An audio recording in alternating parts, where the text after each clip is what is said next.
Hi everyone, in front of me I've got a Motorola Edge 60 Pro, and let me share with you how to change the screen timeout on this device.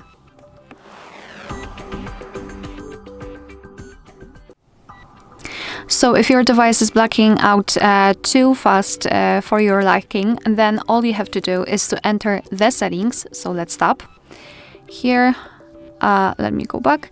Here we have to scroll and find the display option. Scroll down again to localize the option screen timeout. Let's tap on it. And here we've got some options from which we can choose. At the top we've got the relatively short options like 15 or 30 seconds, and at the bottom the longest available, which is 30 minutes. All you have to do is to tap on the specific option. I will choose 10 minutes and let's go back. And as you can see, it is immediately notified right here, which means that from now on, after 10 minutes of an activity, this device will black out. Alright, so that will be all. Thank you so much for watching. Please hit the subscribe button and leave the thumbs up.